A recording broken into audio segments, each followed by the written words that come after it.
A série de 6 partidas de vencibilidade no Campeonato Paulista mudou o direcionamento do São Paulo na competição. Depois do início ruim, os resultados vieram e a equipe pode assegurar uma vaga no mata-mata de maneira antecipada e sem depender de qualquer outro resultado já neste meio de semana. Para avançar às quartas de final com 2 jogos de antecipação, o São Paulo precisa vencer o Palmeiras nesta quinta-feira, a partir das 20h30 de Brasília, no estádio do Morumbi. O resultado positivo diante do arquirrival deixaria o São Paulo com 20 pontos, um a mais do que os 19 alcançáveis pela Ferroviária, terceira colocada no Grupo B e único time que ameaça a classificação tricolor. A Ferroviária, que teve o jogo contra o Santos adiado no fim de semana, ainda tem mais 3 jogos pela frente antes de encerrar a participação na etapa de grupos. A vitória contra o Palmeiras ainda colocaria o São Paulo na briga pela primeira colocação geral, que assegura a vantagem de decidir as etapas eliminatórias em casa, como no título do ano passado. O tricolor possui 17 pontos e fica atrás do Palmeiras no saldo de gols. O time do Palmeiras, entretanto, soma apenas 7 partidas na competição, 2 a menos do que o São Paulo. Tirar essa diferença e buscar o primeiro lugar geral, portanto, passa pelo resultado positivo no clássico. O fator casa fez a diferença para o São Paulo na conquista do Paulistão de 2021. O time, na época, comandado por Hernan Crespo, passou por Ferroviária e Mirassol em partidas únicas no Morumbi. Na decisão diante do Palmeiras, após 0 a 0 no Allianz Parque, o tricolor decidiu o título dentro de casa, venceu por 2 a 0 e encerrou um jejum de 8 anos sem troféus. Muricy Ramalho confirmou o interesse do São Paulo em repatriar David Neres. O atacante estava no Shakhtar Donetsk e, assim como outros jogadores, teve seu contrato suspenso pela FIFA por causa da invasão da Rússia na Ucrânia. Em entrevista ao Arena SBT, o coordenador de futebol do clube tricolor revelou que o atleta cria de Cotia está na mira da diretoria são paulina, mas admitiu que a negociação pode ser difícil. Isto porque Neres pode optar em seguir na Europa, já que a FIFA abriu uma janela de contratações para jogadores dos países em conflito. Abre aspas. O que acontece? Acontece que se liberar também para a Europa, os caras preferem a Europa porque eles ganham muito. O David Neres saiu do Ajax, mas ele com certeza é um dos caras que a gente está olhando com carinho. Não só nós, vários times brasileiros estão olhando com muito carinho estes jogadores que jogaram na Ucrânia e até na Rússia, fecha aspas, disse Muricy. Pedrinho, ex-Corinthians, vive situação parecida. De acordo com a apuração do ESPN.com.br, o Shakhtar aceitou liberar o meio-atacante por empréstimo até o final do ano e ele deve seguir no futebol brasileiro na temporada 2022. Questionado sobre o desejo em contar com Pedrinho, Muricy desconversou e falou sobre a dificuldade de arcar com altos salários. Abre aspas. Falar em nomes ainda não é bom, mas estamos olhando o mercado. Com certeza, estes jogadores nós estamos ligados. Agora é difícil porque eles ganham muito, fecha aspas, disse o coordenador de futebol. Por fim, Muricy revelou que o São Paulo busca 3 reforços pontuais no mercado. Caso os pedidos do técnico Rogério Ceni sejam atendidos, o dirigente acredita que o clube ficará forte na briga por títulos. Abre aspas.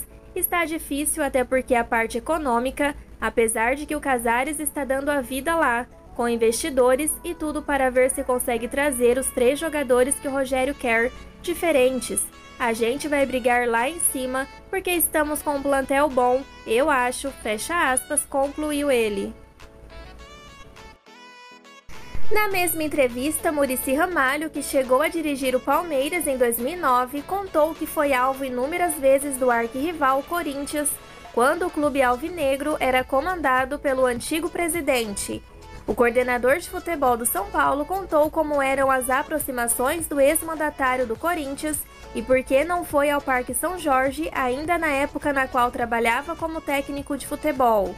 Muricy disse que chegou a receber proposta que o presidente falava que ia levá-lo para o Corinthians, mas ele dizia que seria difícil porque sempre estava trabalhando, sempre empregado, e todas as vezes que o presidente o convidava, ele sempre estava no São Paulo. O atual coordenador de futebol trabalhou na comissão técnica do São Paulo em 3 oportunidades.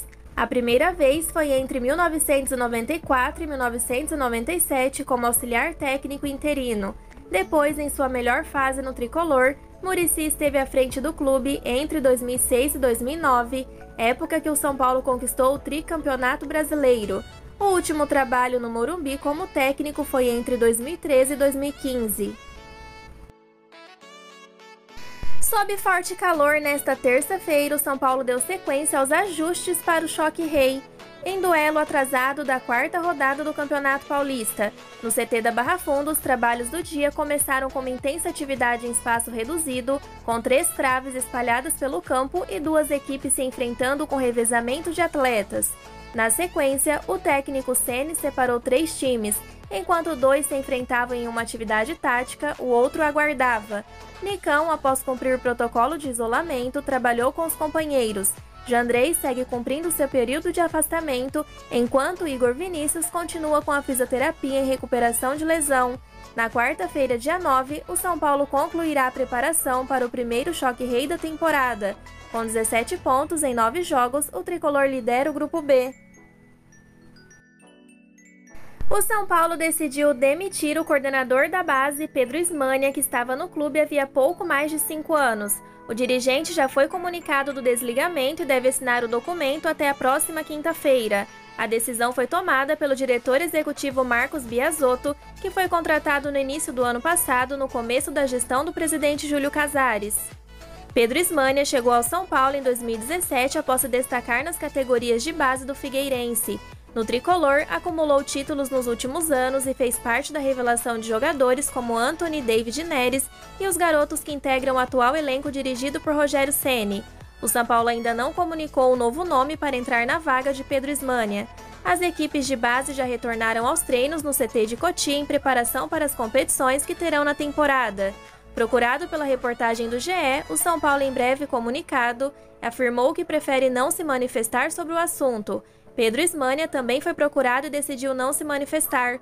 A justificativa para o desligamento do profissional é que Pedro Ismânia não está próximo das comissões técnicas das categorias de base.